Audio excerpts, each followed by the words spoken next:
sommes actuellement dans la période la plus chargée pour nous.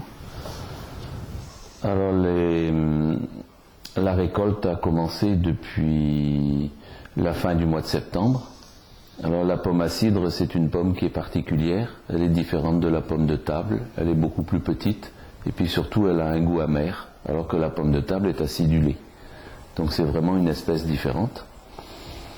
Alors les pommes à cidre ne se cueillent pas, elles se ramassent sur le sol. On les laisse tomber et puis on les ramasse. Alors les variétés sont très très nombreuses. Ce sont toutes des variétés locales qui ont des noms bretons. Alors comme elles sont nombreuses, elles ne sont pas toutes de même précocité.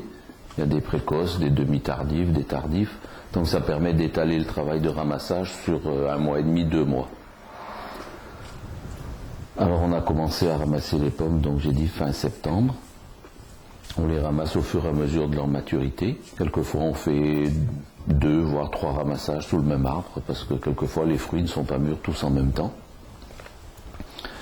Alors les pommes, elles sont ramassées dans des petits sacs en filet qui pèsent 25 kg, ou alors de plus en plus dans des caisses palettes de 300 kg.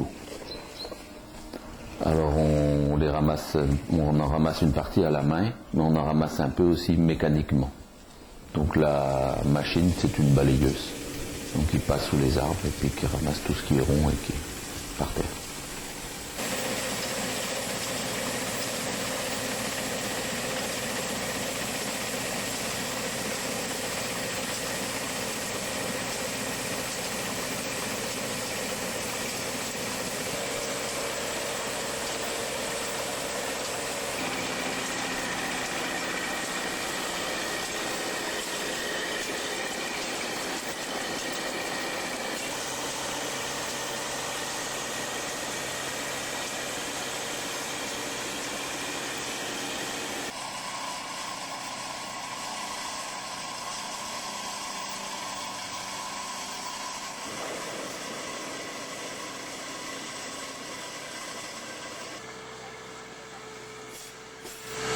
Ensuite, les pommes, elles sont ramenées dans la cour de la cidrerie. En général, on ne les presse pas tout de suite après. On attend une quinzaine de jours qu'elles se dessèchent un peu dans les palox. On a des jus de meilleure qualité et puis comme ça, elles sont bien mûres au moment du brassage.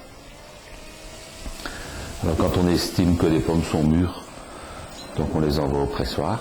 Donc la première opération, c'est de les trier parce qu'entre le moment du ramassage et le moment de la fabrication, il y a toujours quelques-unes qui pourrissent. Donc on enlève les mauvaises. Ensuite les pommes saines, elles tombent dans un bac d'eau. Là-dedans elles sont brassées, puis elles sont prises par une vis sans fin. Elles montent vers la râpe, alors elles sont rincées en montant. Ensuite elles sont râpées, c'est un peu comme une grosse râpe à fromage, donc ça fait une espèce de purée. Et cette râpure, elle est disposée sur la presse en couches de 10 cm dans des toiles, avec des clayons en bois à claire-voie entre chaque couche. Alors on met 13 couches de pommes comme ça les unes sur les autres, on appelle ça une pressée.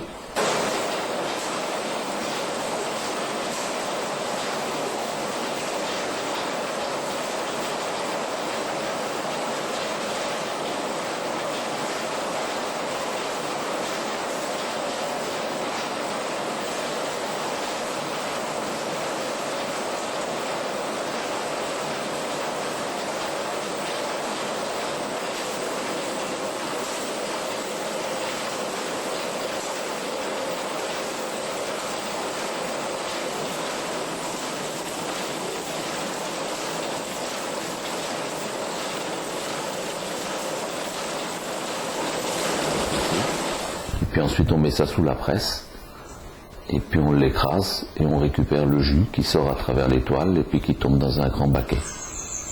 Alors on a un rendement en jus à peu près de 65%. Donc une tonne de pommes, 650 litres de jus à peu près.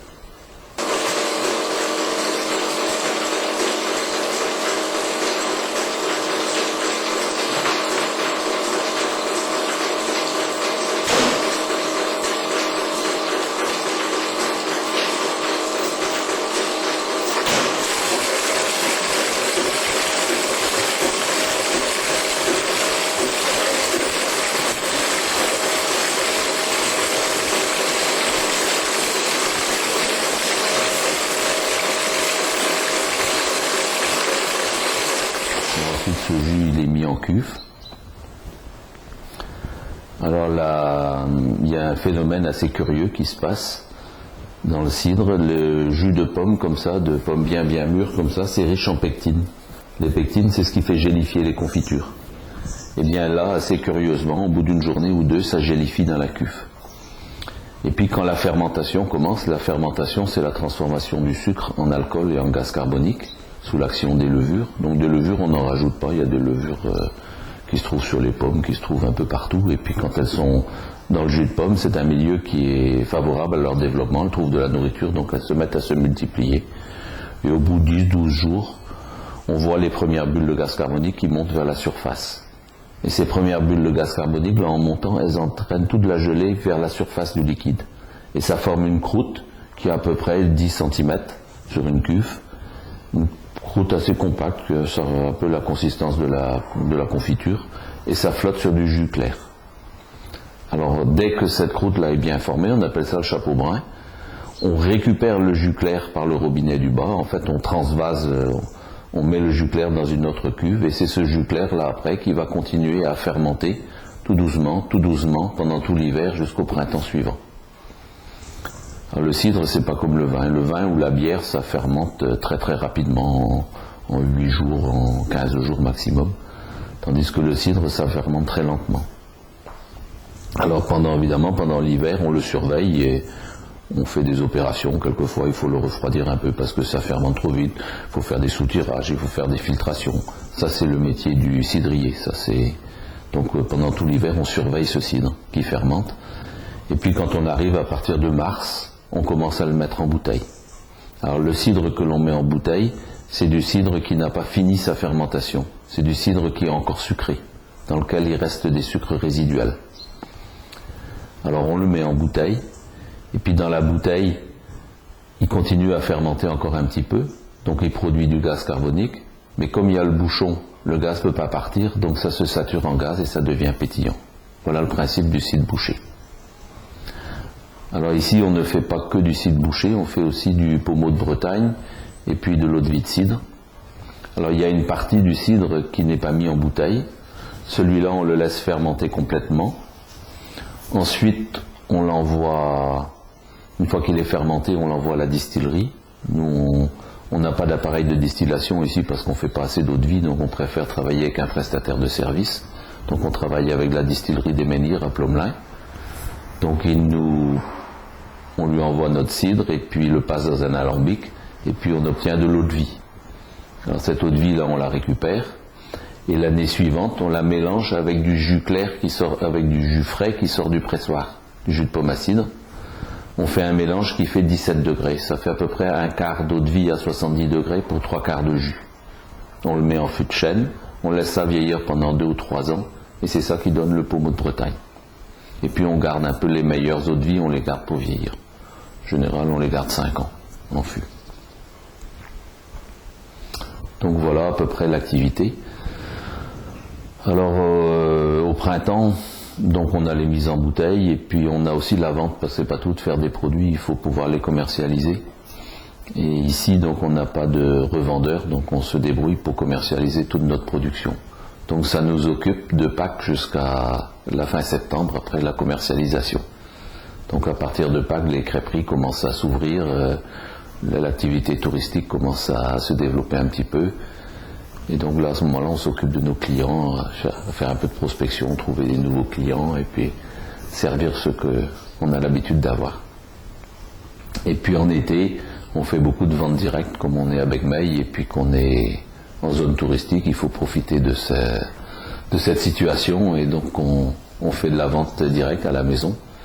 On sait bien, mais ça occupe aussi du monde et ça occupe une personne à longueur de journée en été. Donc pendant tout l'été, on est occupé à la commercialisation, essentiellement. Et puis il faut faire aussi l'entretien des vergers, puisqu'on a 9 hectares de vergers. Donc il faut tondre l'herbe elle pousse, donc il faut passer la tondeuse. Et puis au printemps aussi, il faut suivre l'état sanitaire du verger. Il ne faut pas laisser des maladies s'installer, il ne faut pas laisser les pucerons les sucer, il ne faut pas laisser les acariens, il faut faire attention au ver du fruit. Donc on est on s'occupe bien aussi de nos pommiers pour avoir une bonne récolte après. Donc voilà un peu le travail de l'année.